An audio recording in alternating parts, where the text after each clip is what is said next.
اس میں خوش آمدید کہتے ہیں۔ بہت شکریہ۔ رانا صاحب، پیرس آنے کا آپ کا یہ ذاتی دورہ ہے یا کسی حکومتی مشن پہ آئے ہیں؟ جی ویسے تو خیر میں یہ جو ہے وہ پرسنل ایکسپنس پہ ہی جو ہے وہ آیا ہوں۔ اچھا، یہ آپ کا دورہ جو ہے حکومتی خرچ پہ نہیں ہے؟ نہیں بالکل نہیں، اچھا جی، ایک پیسہ بھی نہیں۔ ٹھیک ہے۔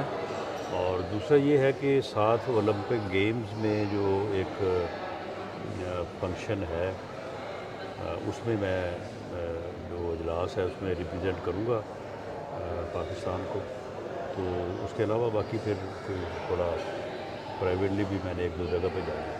ٹھیک ہے، بالکل ٹھیک ہے۔ رانا صاحب ذرا پاکستان چلے جائیں، سب سے بڑا مسئلہ اس وقت کہ جو جب تک دوسرا فریق بیٹھے گا نہیں تو اس وقت تک تو پھر ٹکراؤ ہے، اور ٹکراؤ کے نتیجے میں جو ہے وہ تو پھر کچھ بھی ہو سکتا ہے۔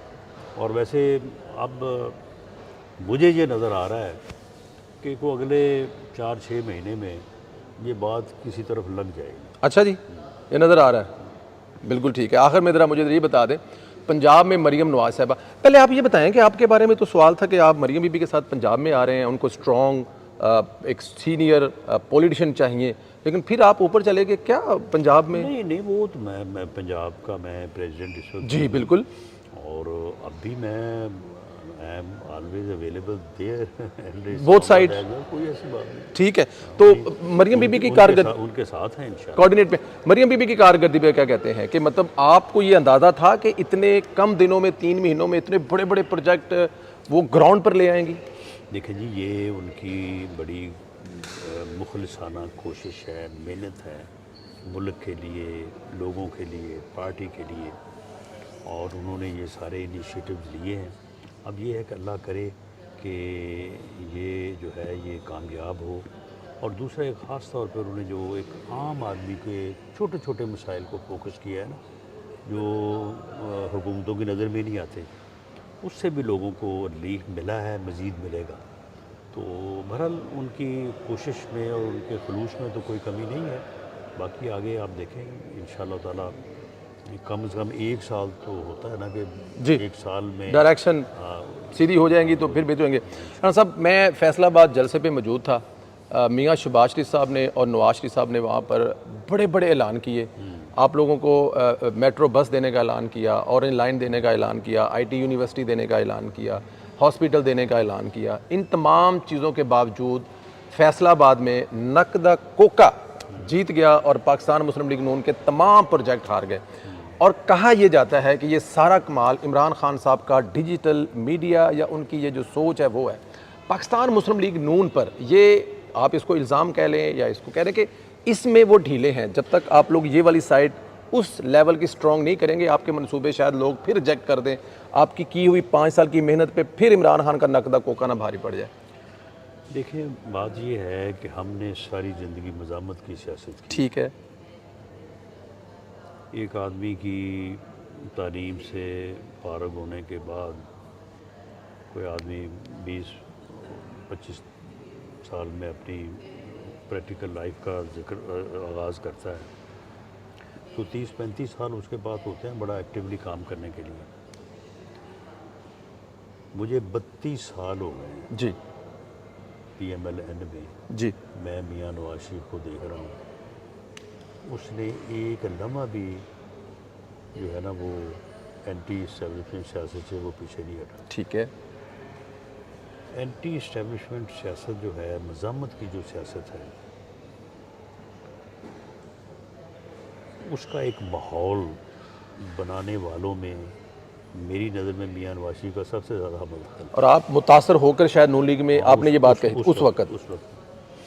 تو معاملہ یہ ہے کہ مزاحمت کا ایک ووٹ بھی ہے، اینٹی اسٹیبلشمنٹ کا ایک ووٹ ہے،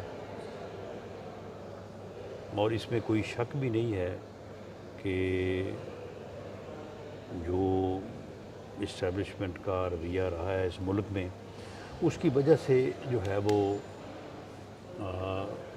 ملک کو نقصان پہنچا۔ یہ عمران خان کا پروجیکٹ بھی تو لانے والے وہی لوگ تھے۔ تو ہوا یہ ہے کہ اب آ کے ایک ایسی صورتحال بنی کہ اس سائٹ پہ جن لوگوں نے ساری زندگی محنت کی نا، جی وہ اس سائٹ سے ہٹ گئے، اور جو دوسری سائٹ پہ پروجیکٹ بنا ہوا تھا وہ آگے اس نے ادھر مزاحمت کا جو ہے وہ بیانیہ اپنا لیا۔ اس جو کہ یہ بات حقیقت میں ایسے نہیں ہے، اس نے کوئی مزاحمت کا بیانیہ نہیں اپنایا، اس نے وہ سائفر والا، امریکہ والا، یہ سارے فراڈ کر کے لوگوں کو اس نے جو ہے وہ ایک غلط طور پہ تاثر قائم کرنے کی جو ہے وہ کوشش کی۔ تو یہ جو ایک مزاحمت کا بیانیہ جو اس کے حصے میں آیا، اس کی وجہ سے ہمیں پولیٹیکلی نقصان پہنچا ہے۔ ہمیں اس کو بالکل تسلیم کرنا چاہیے، اور ہمیں جو ہے وہ اپنے معاملات میں جو ہے وہ بہتری لاتے ہوئے اپنا بیانیہ اور اپنی جدوجہد جو ہے اس کو جاری رکھنا چاہیے۔ لیکن معاملہ یہ ہے کہ اس وقت جو ہے مزاحمت سے زیادہ مفاہمت سے ملک کو اس بحران سے نکالنے کا معاملہ ہے۔ اگر یہ ملک باقی رہے گا، ملک بچ جائے گا، ملک اپنے اس بحران پہ قابو پا لے گا، تو پھر ہی ہے نا، پھر دیکھا جائے گا مزاحمت کیا ہے، اسٹیبلشمنٹ کیا ہے، پولیٹیکل پارٹیز کیا ہے، بیانیہ کیا ہے۔ لیکن اس وقت جو صورتحال ہے اس میں پاکستان مسلم لیگ نون اور اس کی قیادت جو ہے وہ بالکل وائزلی تمام اپنے پولیٹیکل اور دوسرے انٹرسٹ کو ایک طرف رکھتے ہوئے جو وہ ملک کی بہتری کے لیے آگے بڑھنا چاہتی ہے، اور اس میں ہر طرح کی یعنی یہ پچھلے دنوں جو پرائم منسٹر نے بات کرنے کی، ڈائلاگ کی بات کی ہے، وہ بھی اسی کا حصہ ہے۔ تو ہم تو پورے خلوص سے لگے ہوئے ہیں، آگے جو اللہ کو منظور۔ ہاں صاحب بالکل ٹھیک ہے، آخری سوال تھا، لیکن اس میں سے ایک چیز مجھے ذرا یہ فرما دیں، حکومت بھی آپ لوگوں کے پاس ہے، عمران خان پہ کیس بھی نہیں چل رہا ہے، یہ جیل میں بھی وہ تمام سہولتوں کا انجوائے کر رہا ہے، خدا نہ کرے میرے منہ میں خاک یہ ریورس ہو گیا تو آپ لوگوں کے ساتھ تو اتنا نرم رویہ نہیں رکھے گا عمران خان؟ دیکھیں جی، وہ اللہ تعالیٰ وہ کہتے ہیں نا کہ hope for the best and prepare for the worst. ہمیں کوئی ایسا معاملہ نہیں ہے، ہم ہر طرح کے حالات کو جو ہے وہ فیس کرنے کو تیار ہیں، لیکن اس بحران کا ملک اس وقت متحمل نہیں ہے۔ ملک کی یہ ضرورت ہے کہ موجودہ جو کوشش خلوص نیت سے ہو رہی ہے، جس میں گورنمنٹ شامل ہے، اسٹیبلشمنٹ شامل ہے، باقی لوگ شامل ہیں، اس کوشش کو کامیاب ہونے دیا جائے، اور ملک جو ہے وہ ایک دفعہ اس بحران سے نکل آئے۔ اس کے بعد پھر ہوتا رہے گا، حکومت آپ نے کرنی ہے، میں نے کرنی ہے، جس نے بھی کرنی ہے کوئی نہیں۔ اگر وہ دوسرے کے ساتھ کوئی اچھا سلوک نہیں کرے گا تو بعد میں پھر وہ خود بھی جو ہے وہ، اب مجھے کئی لوگ کہتے ہیں کہ وہ جی پھر تسی بھگتو گے، جی تو میں کہتا ہوں جڑا جیدی بھگتن دی واری آئی انہوں بھگتن دیو نا، پھر ساڑی باری آگی تو ویکھی جائے گی، پھر ویکھی جائے گی، پھر ویکھی جائے گی۔ تو معاملہ یہ ہے کہ ملک جو ہے نا اس وقت اسے ضرورت ہے اس بات کی کہ سب مل کے اس کو آگے لے کے چلیں۔ نواز شریف صاحب کے بارے میں کہا جا رہا ہے وہ بولتے نہیں، نظر نہیں آ رہے، رول پلے نہیں کر رہے، لیکن کیا بیک اینڈ پہ رول پلے کر رہے ہیں یا میاں صاحب؟ زبردست وہ یہ ساری جو کوششیں جن کا میں نے یہ پورے انٹرویو میں ذکر کیا ہے، ان کے پیچھے میاں نواز شریف جو ہے وہ ایک بہت مضبوط کردار کے طور پہ موجود ہیں، اور ان کی رہنمائی بھی ہے، ان کی کوشش بھی ہے۔ لیکن معاملہ یہ ہے کہ اگر وہ بولنا شروع کر دیں جی تو پھر وزیر اعظم کیا بولے گا، چیف منسٹر کیا بولے گی؟ یعنی وہ پوری طرح سے پنجاب گورنمنٹ کو، مرکزی گورنمنٹ کو فیسیلیٹیٹ کر رہے ہیں، اور ان کو ان کی جو ہے وہ رہنمائی بھی کر رہے ہیں۔ لیکن اگر وہ ہی کہنا شروع کر دیں کہ جی ہم یہ کر رہے ہیں، ہم وہ کرنے لگے ہیں، تو پھر وزیر اعظم صاحب کیا ہاں ان کے لیے تو پھر بالکل سپیس ختم ہو جائے گا، اور ویسے بھی پھر اس پہ اعتراض بھی آئے گا۔ ابھی کئی لوگ ان کا میٹنگ میں اعتراض کرنا شروع کر دیتے ہیں۔ بالکل ٹھیک ہے رانا صاحب، بہت شکریہ، آپ کا کافی ٹائم لیا۔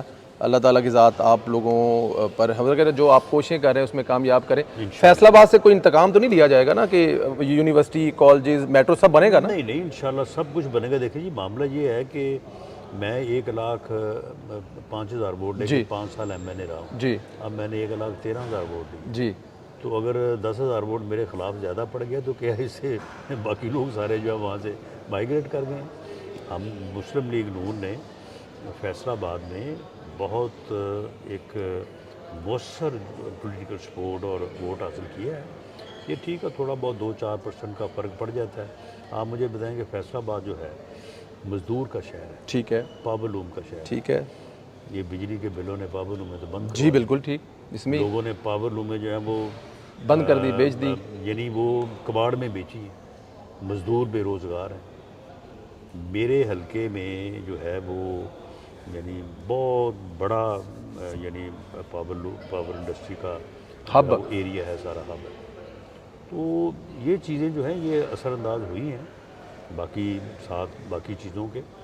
تو انشاءاللہ تعالیٰ جیسے ہی ملک اس بحران سے نکلے گا تو یقیناً لوگ ہماری اس ایفرٹ کو تسلیم بھی کریں گے، اور اگر کوئی غلطی کوتاہی ہو تو اسے معاف بھی کریں گے۔ معاف بھی کریں گے۔ رانا صاحب بہت شکریہ، thank you very much, thank you.